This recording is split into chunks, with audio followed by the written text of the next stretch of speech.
Here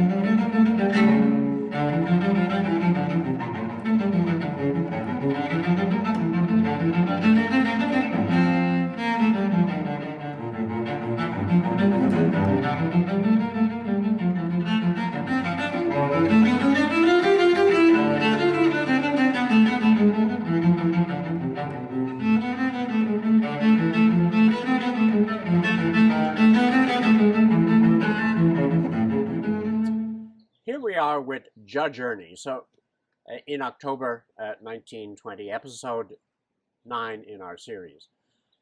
So why is Ernie a judge? He's not trained to be a judge. And it's interesting to see how he becomes, what the causes are, and what the British reaction is to the Irish creating their own judicial system. So we step back a little bit and think of the elections in 1918, which gave Sinn Féin an abstentionist vote, not going to London, creating their own parliament in Dublin.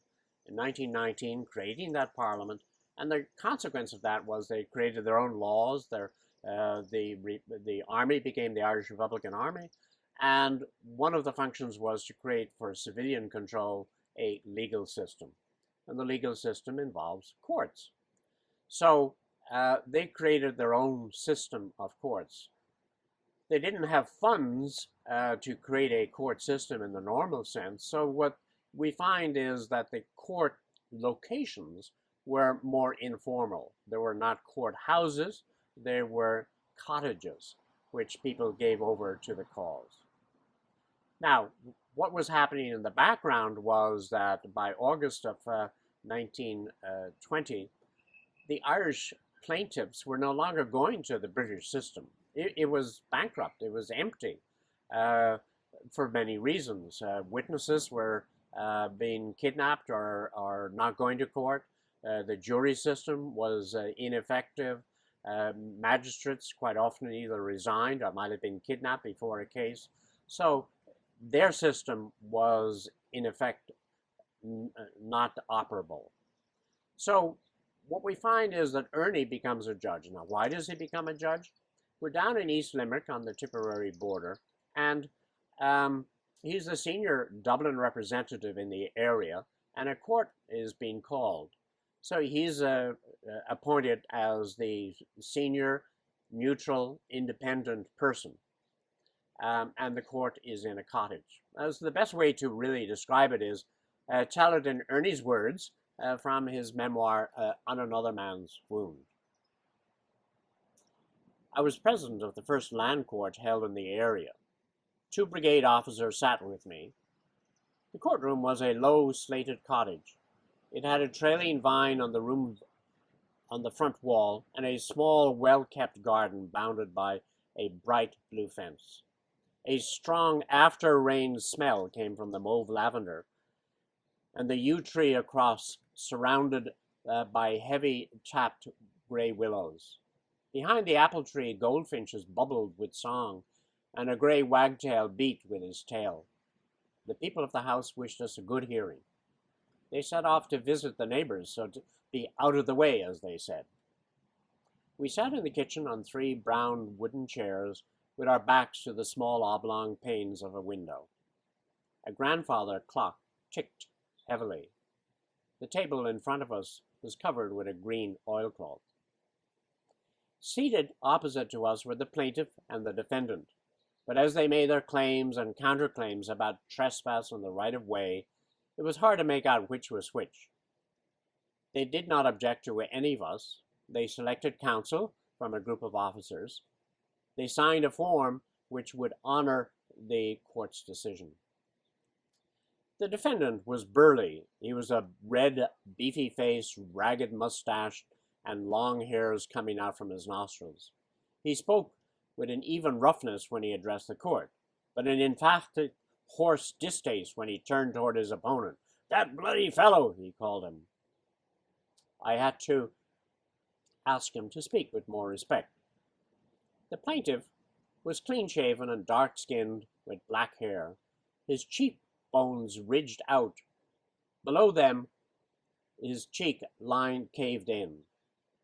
He had a lean face, wind-red and scrawny at the neck. The beefy man looked like a bully. Both sat with their knees wedge-dangled. Their hats revolved between the gaps as if the twirling helped speech. On cross-examination of witnesses, flaws were found in the burly man's evidence. We went into another room to consult. Both had to pay compensation and slight costs of the court. "Are you satisfied?" I asked them in turn. They both were. "Will you shake hands now?" They shook hands with each other and with us. We made tea and drank together. I was glad when I was walking away. "No more courts for me," I said to the vice commandant. "I feel like the woman who is called to decide a quarrel." "Fex, you're right," she said. "And the other man is right. Musha, you're both right in your own way."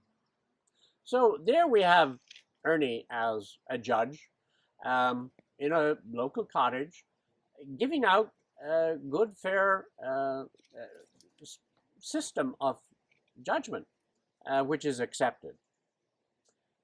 Now, what is happening on the other side of the coin? Because the British administration is seeing that their own system of justice and order is being disrupted. So they come up with the idea of having a new law. And that new law, called the Restoration of Order in Ireland Act of 1920, was discussed and passed in August of 1920. And what that does is give control of the judicial system, the trial by jury system, to a courts-martial system. So you're really seeing a militarized system where the military is taking over civilian control. There are many good reasons for that because, in fact, their own system had failed. The consequences of that are several.